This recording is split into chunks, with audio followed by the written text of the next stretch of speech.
Bonjour à tous et à toutes, je vous retrouve pour une nouvelle capsule vidéo qui fait partie de la playlist description d'un mouvement. Donc en fait on a vu dans le cours, on a vu que les coordonnées du vecteur vitesse, donc les coordonnées du vecteur vitesse, Vx de t et Vy de t ne sont rien d'autre que les dérivées par rapport au temps des coordonnées du vecteur position, x de t et y de t. Et on a aussi vu dans le cours que les coordonnées du vecteur accélération, notées ax de t et ay de t, ne sont rien d'autre que les dérivées par rapport au temps des coordonnées donc, du vecteur vitesse, vx de t, vy de t. Alors il apparaît donc nécessaire de savoir dériver quelques fonctions en classe de terminale dans le programme de physique-chimie. Alors essentiellement, il s'agira en classe de terminale de savoir dériver par rapport au temps une fonction qui est constante dans le temps. Donc nous verrons les principaux résultats à connaître. Aussi en classe de terminale, il est essentiel de savoir dériver une fonction qui est affine dans le temps. Nous présenterons les résultats à connaître en classe de terminale. Et enfin, dernier type de fonction à savoir dériver en classe de terminale, il s'agit de savoir dériver une fonction qui est de polynôme de degré 2. Donc polynôme de degré 2 donc, en classe de terminale. Alors voyons voir. Commençons par présenter les principaux résultats concernant la dérivation d'une fonction constante dans le temps. Alors on va prendre un exemple. On va prendre un exemple de fonction qui dépend du temps. Par exemple, prenons une fonction x qui dépend du temps. Donc x de t, et prenons une fonction qui est égale à 4. Donc on voit effectivement qu'à droite du égal, 4 est une expression qui ne dépend pas du paramètre t. Donc on a bien une fonction qui est constante dans le temps. Voici la représentation graphique, par exemple, de la fonction x en fonction de t. Donc x en fonction de t, donc x de t, x fonction temporelle. Donc on place la grandeur x sur l'axe des ordonnées et la grandeur t sur l'axe des abscisses. Et puis, étant donné qu'il s'agit d'une fonction constante, graphiquement, c'est une droite horizontale qui va passer donc, par l'ordonnée 4. Donc, voici en rouge la représentation graphique de la fonction x de t égale 4. Alors, quel est le résultat à connaître concernant la dérivation, d'une fonction constante dans le temps? Résultat très important à connaître, lorsque l'on dérive une fonction constante ou lorsque l'on dérive une constante dans le temps, eh bien ça donne 0. La dérivée d'une constante vaut 0. Donc j'ai volontairement utilisé la notation vue en physique, la notation spécifique à la physique-chimie. Donc d sur dt, ça veut dire la dérivée par rapport au temps de la fonction x de t. Donc la dérivée par rapport au temps de la fonction x de t, étant donné que x de t est une constante, ça vaut 0. Quelle est la représentation graphique? Donc on peut avoir envie aussi de représenter graphiquement, donc, cette dérivée temporelle par rapport au temps. Donc si on a envie de représenter dx sur dt par rapport au temps, eh bien dx sur dt doit être placé sur l'axe des ordonnées et la variable temporelle sur l'axe des abscisses. Et étant donné que la valeur de cette dérivée vaut 0, on trace une droite horizontale qui passe par l'ordonnée 0. Alors présentons le résultat suivant. Donc, en classe de terminale, il faut aussi savoir dériver par rapport au temps une fonction affine. Donc une fonction affine dans le temps. Donc fonction affine conformément à ce qui a été étudié dès les classes de seconde en mathématiques. Alors on va prendre un exemple de fonction affine. Prenons l'exemple par exemple d'une ordonnée, de l'ordonnée Vy de t. Donc Vy de t, c'est l'ordonnée par exemple d'un vecteur vitesse. Il a été pris un exemple au hasard. Donc on prend par exemple une fonction temporelle représentant l'ordonnée du vecteur vitesse, moins 3 cinquièmes de t plus 3. Donc effectivement, on a bien comment dire, une fonction affine. Donc ici, on a un terme qui dépend de t en degré 1. Et puis ici, on a une constante. Et puis devant le terme qui dépend de t en degré 1, on a ce qu'on appelle aussi une constante appelée coefficient directeur. Donc le coefficient directeur, je le rappelle, c'est vraiment le paramètre situé devant le terme de degré 1. Ici, c'est le coefficient directeur de cette fonction affine, c'est moins 3 cinquièmes. Alors, il y a une manière aussi de... Donc, il a été représenté par exemple, cette fonction affine, hein, Vy en fonction du temps, Vy de t, donc Vy en ordonnée et le temps t en abscisse. Quelques petits rappels aussi. Il est possible, donc on voit que c'est une droite, hein, tout d'abord. La représentation graphique d'une fonction affine est une droite qui ne passe pas forcément par l'origine. Et il est possible, par exemple, de choisir deux points. D'accord ? Il est possible de choisir deux points sur cette représentation graphique, sur cette droite. Alors le plus simple, les deux points les plus simples à choisir, quand c'est possible, en fait, il faut choisir des points dont les coordonnées sont faciles à lire. D'accord ? Donc il faut choisir des points dont les coordonnées sont faciles à lire. Par exemple, ici, si on prend le point A, on voit que pour l'abscisse t, ça vaut 0. Et on voit que pour l'ordonnée, donc l'ordonnée Vy, pour ce point A là, c'est 3. On peut choisir un autre point sur cette représentation graphique de la fonction affine. On peut choisir un point qu'on note B par exemple. Et on voit que les coordonnées sont faciles à lire. Par exemple, on voit que pour l'abscisse t, ça vaut 5. Et pour l'ordonnée Vy, ça vaut 0. Donc voici... Alors pourquoi avoir choisi deux points sur cette représentation graphique? Pourquoi avoir choisi deux points sur cette représentation graphique? Car il est possible de retrouver, la valeur du coefficient directeur à partir du graphique. Donc dès qu'on nous fournit la représentation graphique d'une fonction affine, pour trouver la valeur du coefficient directeur, hein, ici on connaît la valeur du coefficient directeur, ce sera juste une vérification. Hein. Pour retrouver la valeur du coefficient directeur, on choisit deux points dont la lecture est simple. Et puis après, on applique la formule vue en classe de seconde. Hein. Donc, pour avoir le coefficient directeur qu'on va noter k, par exemple, donc ce sera une constante, on applique la formule yb moins ya. Donc, yb moins ya divisé par xb moins xa, donc divisé par xb moins xa. On retrouve le calcul ici. Effectivement, on retrouve moins 3 cinquièmes, hein, ce n'est pas étonnant. Hein. Moins 3 cinquièmes, c'est bien le coefficient directeur de cette fonction affine. Alors, voyons voir la suite. Quelle est la dérivée par rapport au temps? Donc, d sur dt.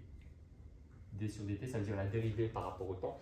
Du coup, si Vy de t est une fonction affine, si Vy de t est un exemple de fonction affine, que se passe-t-il lorsque l'on dérive une fonction affine? Quel est le résultat? Donc, dvy de t sur dt, donc la dérivée par rapport au temps de cette fonction affine-là. Donc, le résultat à connaître, c'est que la dérivée par rapport au temps d'une fonction affine, eh bien, c'est parfaitement égal à la valeur du coefficient directeur de la fonction affine.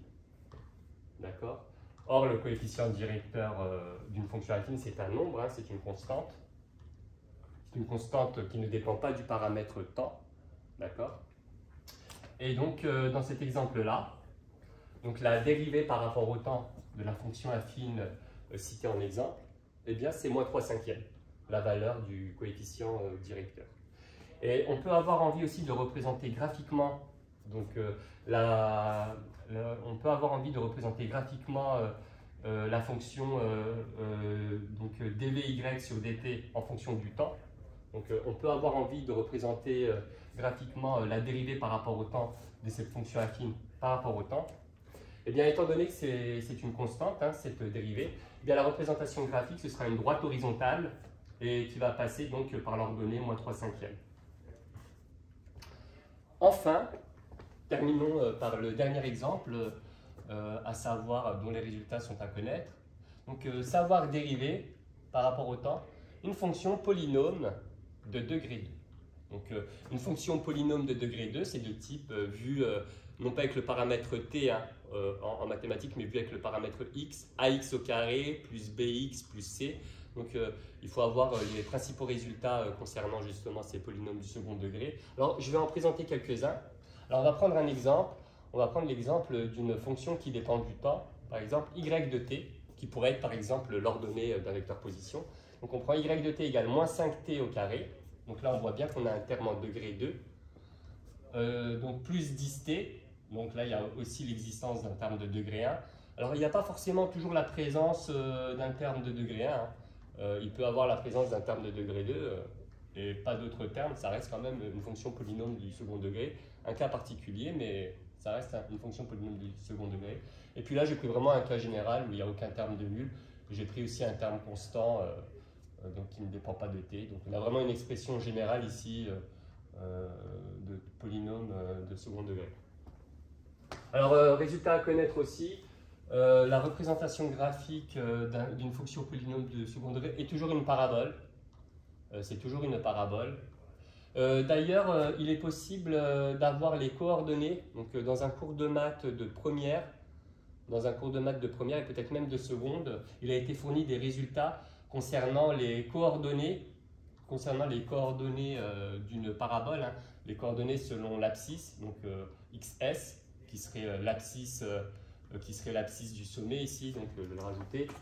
Donc ici, ça serait l'abscisse, par exemple, du sommet S de la parabole.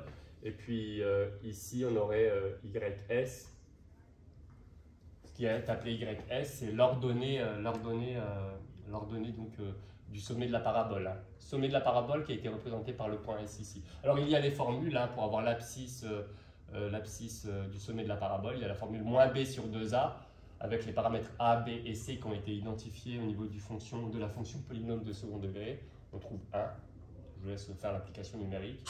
Et pour avoir l'ordonnée du sommet de la parabole, ben, on remonte à la fonction de départ.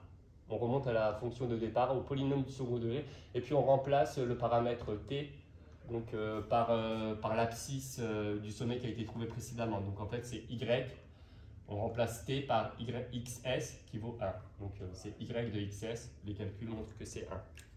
Donc voici pour les coordonnées par exemple, comment on retrouve les coordonnées du sommet d'une parabole. Alors le sujet principal aussi, c'était de savoir dériver. Qu'est-ce qui se passe lorsqu'on dérive par rapport au temps? Donc, qu'est-ce qui se passe quand on dérive par rapport au temps? Eh bien, une fonction polynôme du second degré. Donc, qu'est-ce que ça va donner? D sur dt de y de t. La dérivée, eh bien, résultat à connaître, lorsqu'on dérive une polynôme de second degré, on obtient une fonction affine. Et pour obtenir cette fonction affine, en fait, pour avoir le... Alors, pourquoi y a-t-il le moins d'it? En fait, petit rappel, le carré, la puissance 2 du terme t au carré, il faut la descendre devant ici, et il faut faire moins 5 multiplié par 2. D'accord? Donc, je répète, hein, pourquoi y a-t-il le moins 10t ici? D'où ça vient? Ben, en fait, quand on dérive moins 5t au carré, il y a une recette pour dériver moins 5t au carré. Le carré, on le descend devant le paramètre t, et puis on fait moins 5 fois 2. Donc, moins 5 fois 2, ce qui donne moins 10. Donc, ici, je peux aussi peut-être expliciter, ici c'était moins 5 fois 2, donc le 2 venant de la puissance qui a été descendue devant. Et du coup, le terme originel en degré 2, qui a été dérivé, ben, ça devient un terme de degré 1. Donc effectivement, la dérivation, ça abaisse le degré de une unité en fait. L'opération de dérivation, ça diminue le degré d'une unité. Donc là, on retrouve un terme, on retrouve pour cette partie-là une fonction affine. Hein. Donc c'est le 10t-4, ça ressemble à une fonction affine. Et donc la dérivée d'une fonction affine, hein, eh bien c'est le coefficient directeur de la fonction affine. Donc là, on retrouve le 10 correspondant donc, à la dérivée de 10t-4. On peut procéder autrement, hein, la dérivée de 10t, donc la dérivée de 10t, donc il y a une recette, hein. Il y a une recette qui dit qu'il faut prendre, lorsqu'on dérive un terme de degré 1 en fait, donc là c'est un terme de degré 1 quelque part, il y a une recette en mathématiques qui dit que lorsqu'on dérive un terme de degré 1, tout d'abord ça donne une constante, et la constante ben, c'est le terme qui a devant le paramètre donc, ou la variable de degré 1. Et puis là, la dérivée de moins 4, si on prend moins 4 tout seul, isolément, moins 4 c'est un terme qui ne dépend pas de t, c'est une constante, donc la dérivée de moins 4 c'est 0. Donc il y a vraiment plusieurs manières équivalentes de s'y retrouver, et plusieurs manières pour savoir dériver une fonction polynôme de second degré. Donc résultat essentiel à connaître, lorsqu'on dérive une fonction polynôme de degré 2, on obtient une fonction de degré 1. Plus précisément, on obtient donc une fonction affine.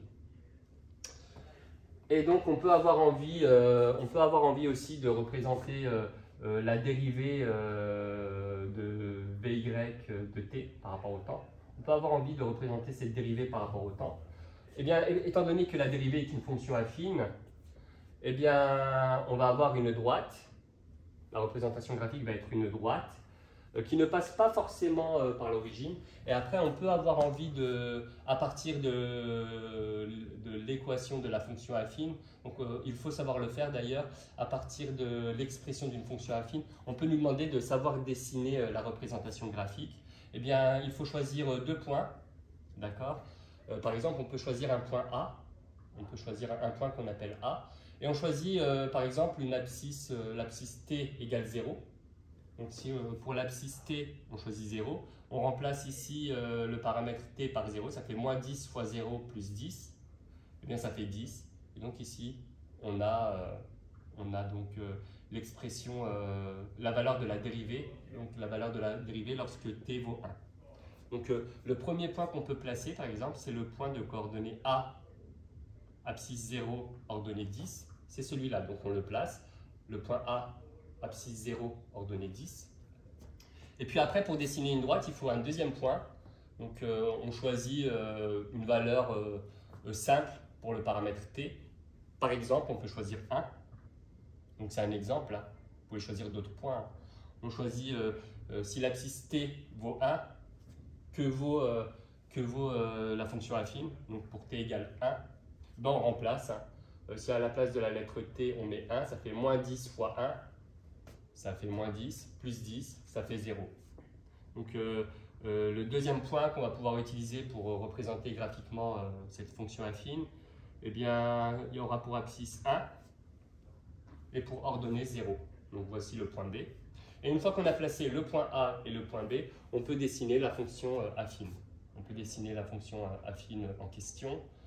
Et bon, là, dans cet exemple, on voit que c'est une fonction affine très pentue, hein, très pentue. Et donc, on retrouve bien l'idée aussi d'un coefficient directeur négatif. Hein. La pente est décroissante. Hein. Donc, on a une fonction décroissante. Ben, je vous remercie de m'avoir suivi donc, concernant la présentation de ces quelques résultats qui sont à connaître parfaitement hein, lorsqu'on aborde la mécanique en classe de terminale. Je vous retrouve pour d'autres capsules vidéo pour voir la suite de la playlist, donc description d'un mouvement. Merci bien, au revoir.